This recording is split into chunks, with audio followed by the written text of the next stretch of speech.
So I've been using Teams on a Masters module. The Masters is a Masters in Teaching English to Speakers of Other Languages, MA-TESOL, combined with a Masters in Applied Linguistics.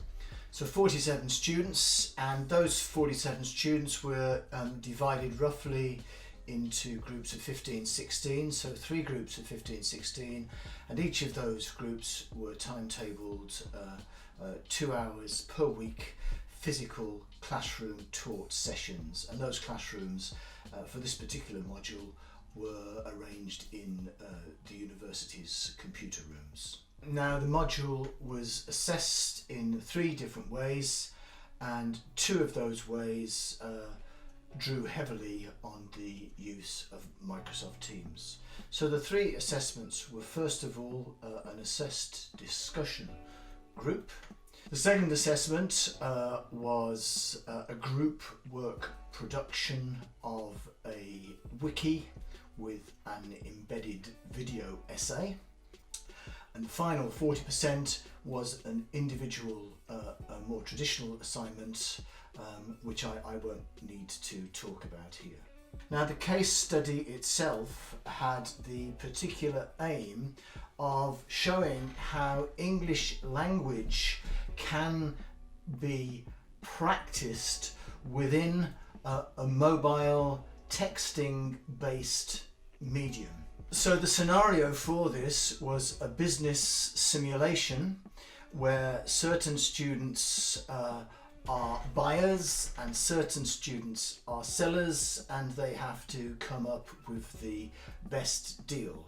But they don't do this through the mode of face-to-face speaking. They do it through the medium of texting. I can't say that I've had many major problems in implementing the use of Teams in my work. I think the crucial thing here is rehearsal, so that you are well practiced in how to do that. I've asked student volunteers, for example, to engage with me so that I can test things out in advance. And crucially, particularly in terms of determining group work, I think students need to be primed well in advance as to which groups they're going to be going into. Ensure that the students themselves have lots of preparation activities that they can do in advance, so that when you actually come to be using Teams in real time, particularly in the online scenario, that the students already know what they have to do. But fundamentally, particularly in the online era that we're currently in, I feel that the use of Teams has really enabled me to continue my teaching in a way which is not massively disrupted. So how does my use of Teams, I think, promote the idea of active learning? Well, I think we can look at it in 2 ways. First of all, the students are actively learning the use of software, or at least a methodology which then they can take experientially and apply to their own teaching situations in the future. This is what is known in English language teaching as loop input. You experience the new knowledge through the same methodology. So here the methodology is actually the use of the software within a teaching scenario, but that itself then becomes new knowledge which you can apply as a methodology yourselves as a teacher of English in the future. So that's one aspect of active learning. And the other aspect of active learning is the fact that particularly through the assessments, you are being required to access new content information. For example, it might be about flipped learning, it might be various abstract concepts, it might be language acquisition theories or whatever. But you are accessing that information as content, you are bringing it back into a discussion forum, and you are discussing your understanding of that content with your peers through collaboration, through social construction, and thereby you are refining and enhancing through scaffolding your new knowledge. This is an active learning process, and so these two elements, the experience of the methodology and the experience of the content, are fundamental elements to the notion of active learning, I think.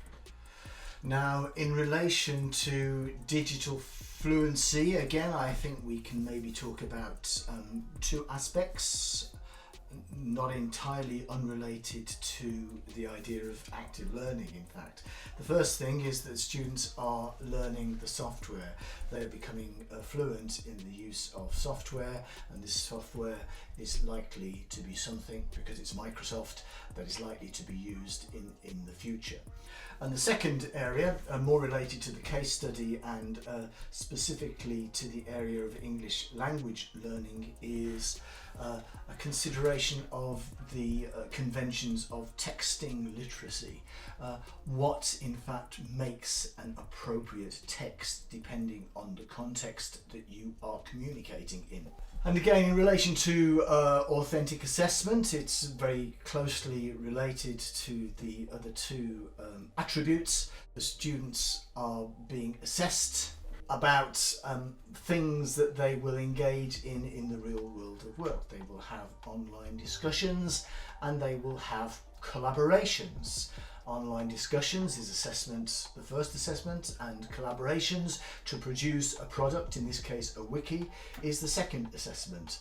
These are highly likely to be required in the world of work after the programme, and so they are eminently authentic. What advice would I give to anyone who wants to try to do an activity in their own discipline which is similar to the one I have demonstrated in the case study? Well, the first thing is to have clear aims and anticipated learning outcomes and ensure that the activity itself works towards them. The second is ensure that the context for the activity is fully prepared. This may entail an element of flipped teaching, such that the students in their groups or in other groups actually go away and do preparation on the context or the content before they actually come to the physical class to do the task which is going to be set for them. The third area is to ensure that you have prepared well the way the pairs or the groups are going to function within the taught session. The next important consideration is to make sure that the task is compatible with the technology and that there is a tangible outcome. And the final thing is to include plenty of time for reflection on the task success itself, and this is still within the taught session.